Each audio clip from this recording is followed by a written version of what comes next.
You're listening to the Retro FM podcast featuring Lando and the Ferg. Thanks for tuning in. What's up, guys? Welcome back to the Retro FM podcast. I'm Lando. And I'm the Ferg. Today we're here with country music singer and songwriter Kenna Elpers. Hello, everybody. How we doing? Kenna, welcome to the show and thanks for being on today. Thank you for having me. Seriously, I appreciate it. Absolutely. Well, it's absolutely our privilege and our pleasure. To start out, let me just start out running. Your song with Jagger Whittaker, End of a Bottle. You've got over 12,000 views on YouTube on this. And talk about that song and that collaboration and how fun it was. Talk to us about that song. Yeah, so End of a Bottle, Jagger's one of my really close friends in Nashville. I met him like a year and a half ago. We were both working together at a content house. And really we were just talking about wanting to do a duet. And we ended up just going in with that mindset, like into the writer's room, and we wrote it with another buddy of ours.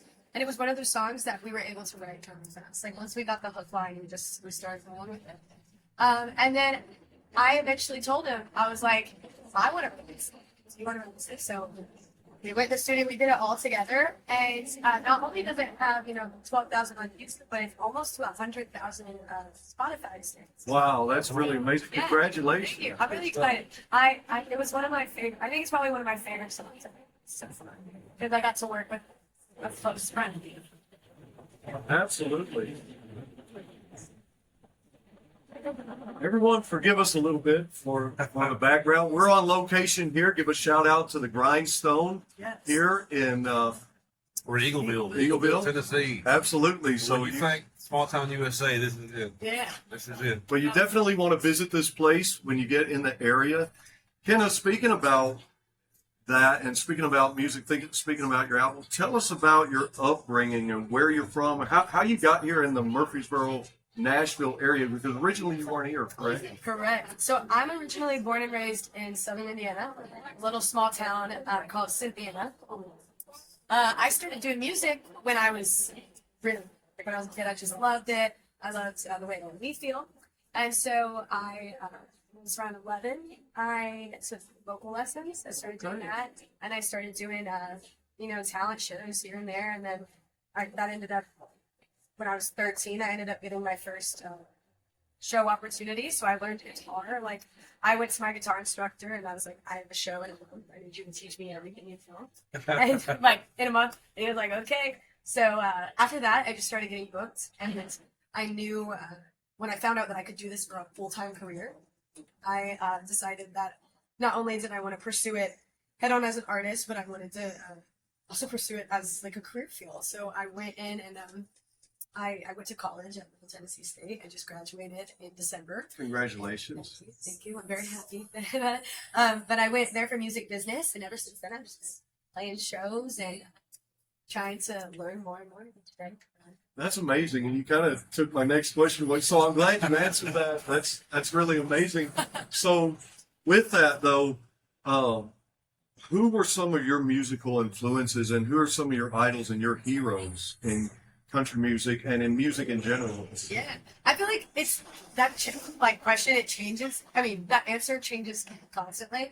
But for me, like growing up, I grew up in an environment where we listened to a lot of classic country. So I always loved like Dolly Parton for her songwriting and the way she could tell stories. And I loved Loretta Lynn for her sense and the way she was doing things that like women back then weren't necessarily doing. I love Patsy Cline. But then if we're talking about like live performance base wise, I've always loved Stevie Nicks. I've always loved Janis Joplin. Oh, yeah. Jody Messina. And then just the overall, I love the badass women like Carrie Underwood. Heck yeah. Recently, I will say I've been looking up to Lainey Wilson. Lainey Wilson? Really Okay. good person. Yeah, I think it's just like a collection of different artists that I've just grown up with, or people that I've just watched play and remember these things. Right? Your song "Get Out of Here."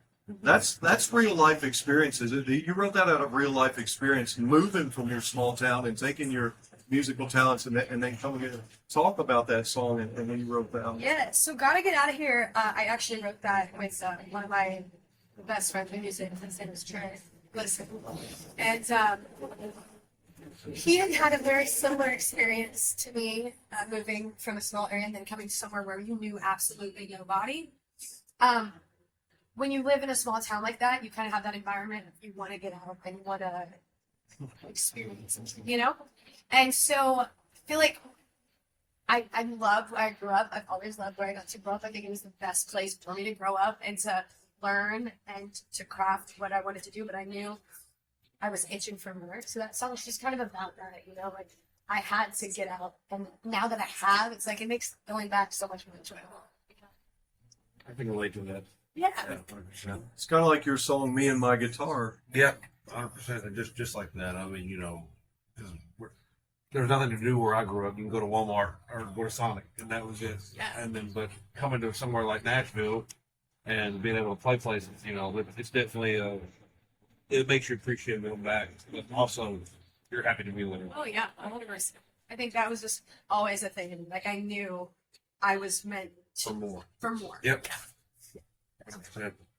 And so you had that moment you said earlier. That was around 13. You really embraced it. That's when you Yeah. knew this is what you were going to do. Mm-hmm. I was young, and you know it's funny too because like my parents, like they always talk about like people just throughout my life. I was like, oh, like what's your career afterwards? Like I'm gonna be a musician, and I believe the only people that truly like knew I wasn't kidding was my parents and my family because they witnessed it head on.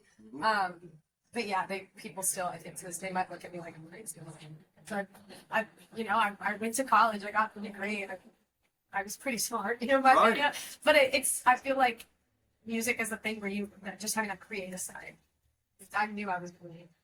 And Kenna, that's important what you said. You know, I've listened to artists such as Billy Corgan talk about how his father never embraced his music, kind of resented him a little bit and this and that. But your parents from day one, they've been supportive and your family has.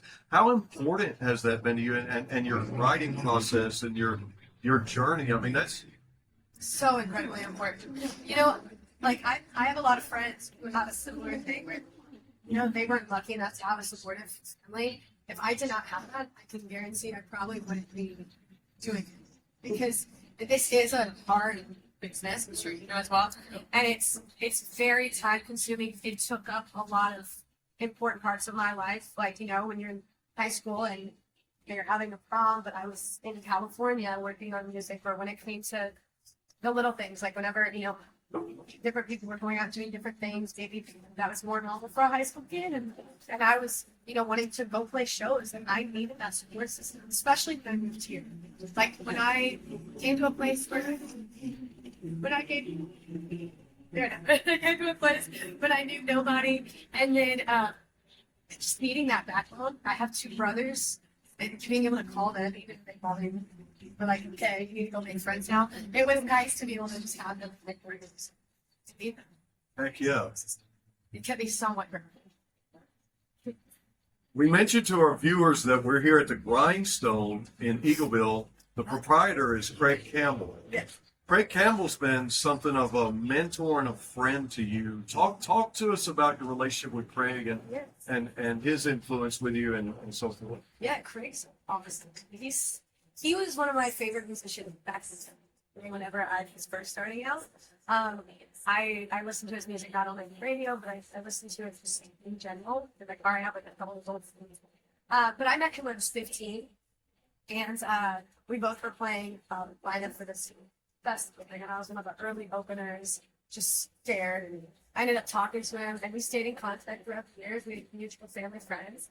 And when I moved here, and I didn't know nobody, and I knew that I needed help figuring out how to balance and what to do next, I just figured he would be a great person to talk to. I felt like he had a lot of experience in being an independent artist, and he had seen both the side of, you know, being on a label and also doing it independently. So I reached out to him, and he did not hesitate to let me use a coffee, and we talked for like 2 hours. And the whole time, he gave me really solid advice. And then after that led to us working together musically, and he ended up producing, I think we worked on 2 that have released now. He featured on one of my songs back in the fall, Saturday Night Season, and we got one more. And that's a great song too. It's about the college football, and here in the South that's huge. Yeah.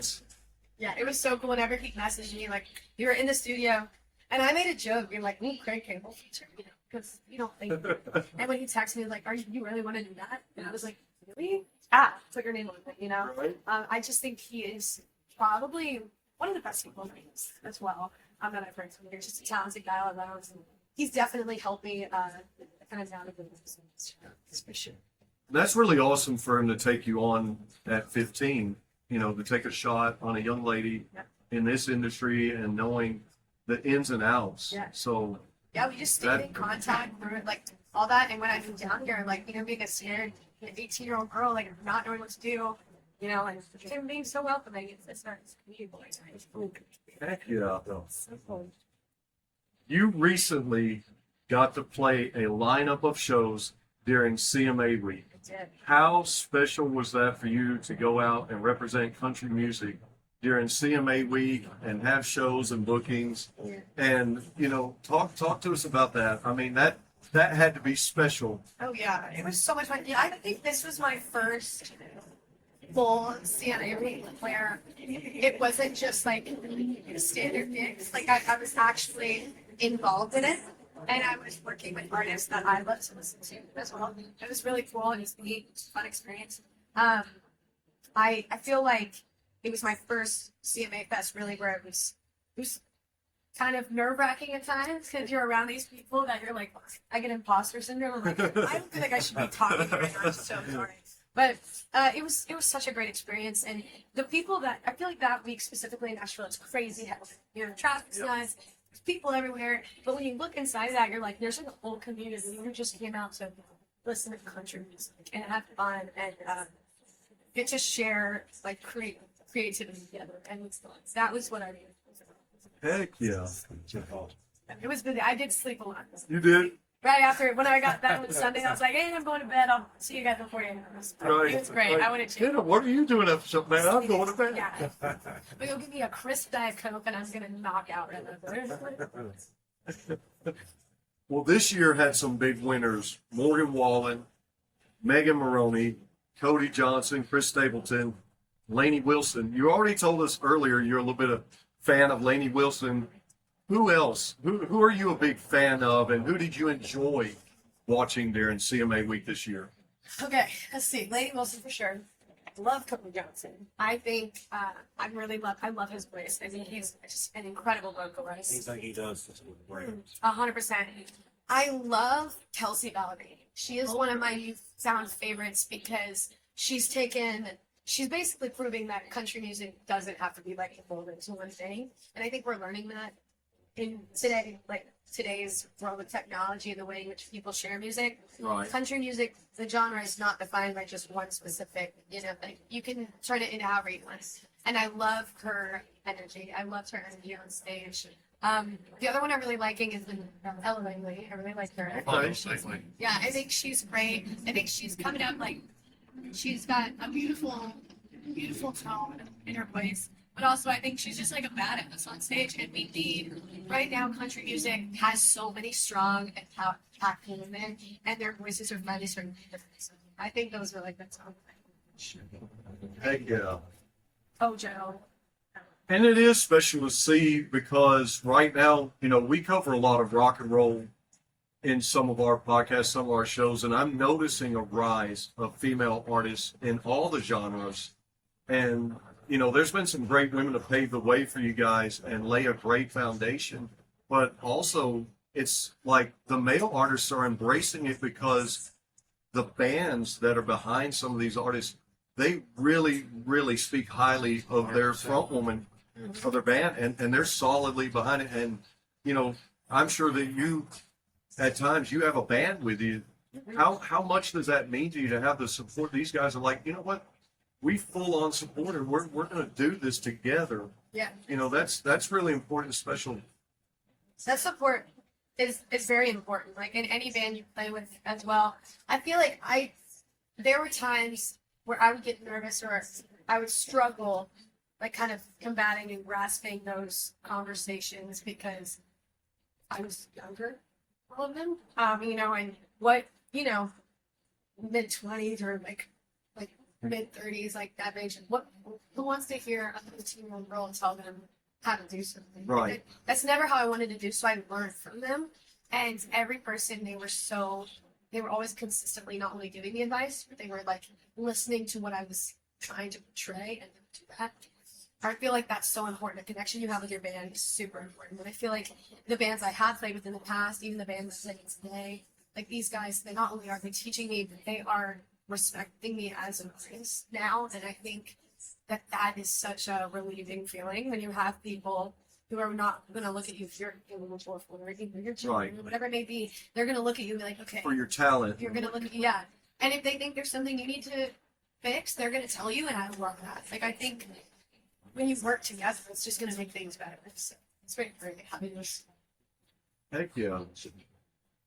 What is your favorite venue, and what is your dream venue, and who would you love to open up for there? Okay, I know 3 my questions. favorite venue, like, that I've played at, Right. favorite venue, gosh, there's so many. I feel like we're gonna, I'm gonna give you two. I'm gonna Okay. give you one in Nashville, it's my favorite, and then I'm gonna give you outside. Okay. So in Nashville, I think my favorite venue I have played is the Listening Room, Okay. just because it is Writers Round, but I think it's such a cool atmosphere. You go in there and people are just, it's just music. They're watching and they're listening, and then you're getting to share your story. I think that was one of the coolest venues I've played so far here in town. Outside of Nashville, we're going into the honky tonk dive bars because I've played a lot of those all around, but there was one tiny dive called Midway, and it was in Okay. Hartford, Illinois. And there was an egg, it was pouring rain, and we were out on a patio, and this town probably in this street, like that size, very small. And this bar, it's called Midway, and everybody was just having their life. We're in the Nova Corner. And I was like, this is sharing this. Like, they were having fun. And nobody was like on their phones. Like, I was like, I don't even know if we get cell reception, but it was. So I think that's probably one of my top venues that I played at just for the experience. I love a good The dive. audience involved in big It doesn't, because for me, it's never about the size of the crowd or the venue. It's the people who are there. If you're fun 10 people, we're gonna have a time. But then my dream venue that I would love to play. Again, one in Nashville, one outside of Nashville. Okay. In Nashville, Randall. Randall Offer, you gotta go now. Honestly. Outside is the arena in my hometown, Sports Center. Okay. I went to so many concerts there, and I feel like if I ever got on that stage, I would just like, even if it's an opener, 20 minutes, whatever, I don't care. I've always wanted to play there. I think it'd be cool to go back home for that. And then artists I want to open up for would be.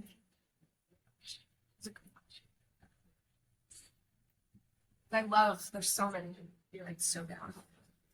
I'm gonna say. And you can say more than one. Yeah. I guess I think kind I'm of gonna put go you on the with- spot. No, I think I'm gonna go with I'll give you two. Okay, it'd either be Miranda Lambert, Awesome. because I think we would have a time, and Ashley McBride. Okay. I've seen her stuff, like her concerts. I really like Ashley. I would love really to. like her. Yeah, I would love to. Well, maybe Jelly Roll too. I know that's a random one, but I'm like, he's so cool. I would love to hang out with him. If y'all happen to see this, Kenna Elpers, she wants to All right. for y'all. And Elpers, listen up. Ashley McBride's voice live is incredible, and she seems so down to earth. I think we would have a review on the or like 5 stories. Right. Once it's live, How about say, let me sing a song with you. Probably good. Yeah. She's just throwing that out there. Throwing that out So, there. right? Just throwing that out there. Yeah, that's what I'm gonna say. Ashley McBride and Miranda Lambert are my songs. And then I do love Joey Hall. I think you'd be cool. One of my favorite songs that you've written, and I really love the play on words. Talk to me about the song "Whiskeyed Me Away." I love that song. Love the play on words. Thank you. Oh man, I wrote that song. I think I wrote that my freshman year of college, and I came up with the hook when I was driving back to Indiana for like a holiday or something, and I wrote it in my phone, and I was like, "This might be weird for like an 18-year-old to sing about, you know, like because it does." And I was like, You're not supposed to know about whiskey. "Yeah, you're not gonna know about it, you know." So I'm like, "This might be a little strange." So I wrote the hook down, and I didn't really do anything, but I wrote that song solely by myself. It was just I had this idea of. I've always like been drawn to like people. I was watching movies. I've always been drawn to like different storytelling aspects of songwriting. And I was like, I feel like this could. Initially, I wanted to write it as like a more like a love song kind of deal, like up and just keep me away, like you know, took me out, whatever. And I was like, no, I feel like this is giving more of a. I want to really cover like a harder topic. So I talked about like. So I talked about addiction in it kind of a little bit. And I wanted that to be portrayed. So I wrote that song again. I waited like a year or two. I think I could turn 16. I waited till I was at least like 20, I think, to really because I was like, I need to be a little bit closer. Right. But then whenever we did like the music video for it and everything, like the couple that we had that did that with us. And that's a powerful, the visual images in that video are very powerful. Thank you. And I think they resonate. You know, it's funny because the couple that we had do that, they're just friends of mine from Indiana, and I made them let me acting shows. They don't know how to act, but they did so good, and it was great because they're like a real life couple. So I feel like they were comfortable with each other already, and chemistry was there. And I just told them I was like, yell at each other, you know, and they did it, or like you know, they had so much fun. We had so much fun recording that, and they really told the story really well. I think that's one of my probably top songs. Just because it was like back in the day. It could probably be better, but it was still fun. Speaking of that, what are some of your favorite songs to perform when you're performing live? What are the songs that you think are fun to perform out of your catalog? Out of my catalog. The songs that you love performing. I really like, out of my songs specifically, I feel like I really love playing, recently I've loved to play Mine Like Mine. Because that one's just such a honky tonk beat. Like I feel like you can get into it. It's very easy to like time with it. And then the other one that I have loved playing is also my song Head Out Heart. Okay. Because we do something a little bit differently at the end whenever we play that song, and we've added a little bit more of a groove, and we can really rock out to it when you want to. I feel like whenever I play live, I don't want the songs that I've played to sound exactly like the record. I want them to be big, you know, and I want them to have more power. So that's one that I've really enjoyed playing recently. But then, of course, I love doing the bottle and the Roman Dragon. That's a blast. We love that. But yeah, I think Mine Like Mine would have a hard one too. What are some covers you like doing? Covers, I love doing Here for the Party by Gretchen Wilson. I feel like no matter who you're with, they're good for me. That song too. I love singing Zombie by the Cranberries. Oh, yeah. We do something a little different with that one too. Kind of rock it up a little bit more. Because it's such a powerful song anyway, because like the lyrics are so hard to like, they're so deep, but people still love that song when they get into it. And then my other one right now is probably like, I've given you country, rock, pop. I've loved singing these. I've been doing that as a time. The girlies go nuts, really. But again, when you do something weird, I feel like cover-wise, that's like if I pick one from each genre. Sure. Yeah. Pink Pony Club's a lot. There it is. It is. Yeah, the girlies and the guys, they will all get into it. Well, Kenna, I've seen you at shows, and it seems like we might pause for everyone. We can edit this one out. We can edit this out.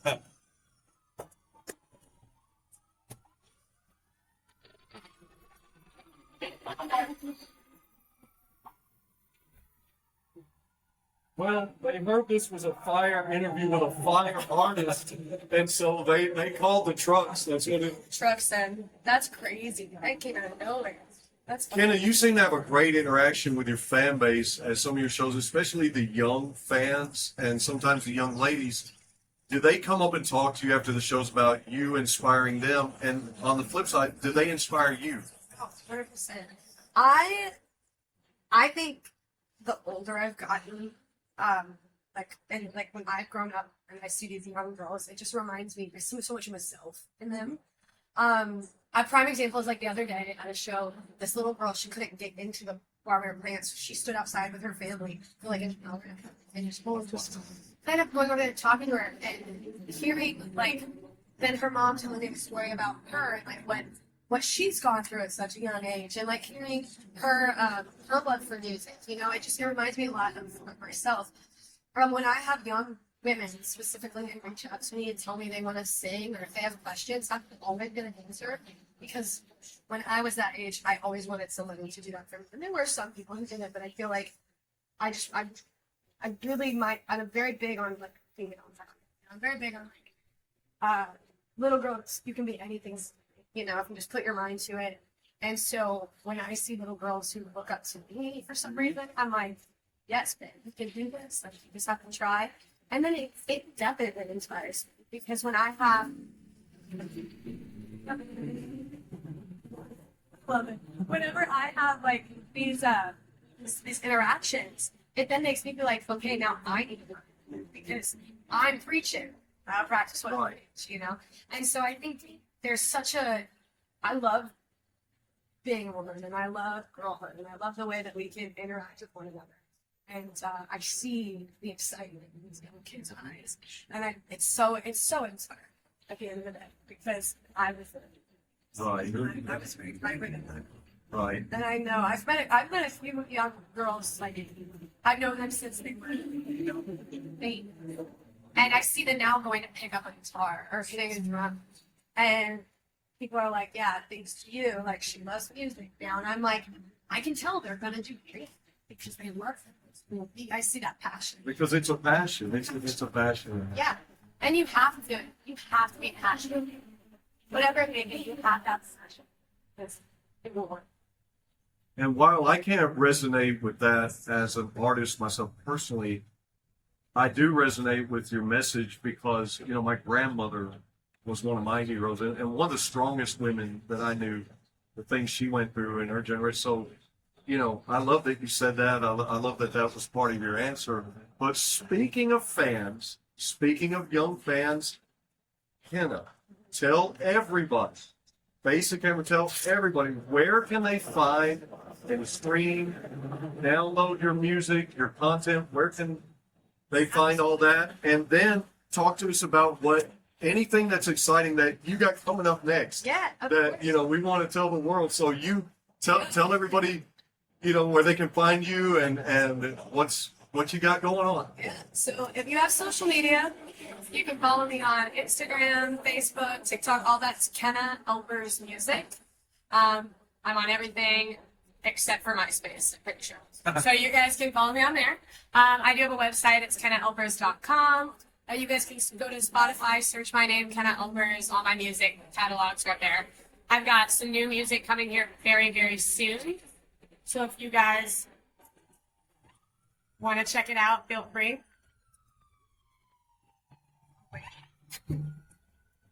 Thank you. Yeah, I've got new music coming out here very, very soon, if you guys want to check it out. And then I've got a lot of fun stuff coming up. I'm very excited. I'm getting to open up for Ashley Cook. Heck yeah. She's an artist that I really like, and I really like her music as well. I'm going to be opening up for Josh Turner in the fall. So Nice. I'm really excited about that one. I'm doing it at Amphitheater. It's going to be a lot of fun. Like I said, new music on the way. It's just going to be playing and working hard and just trying to, you know, get that next step. I'm really Right. excited. Yeah. Absolutely.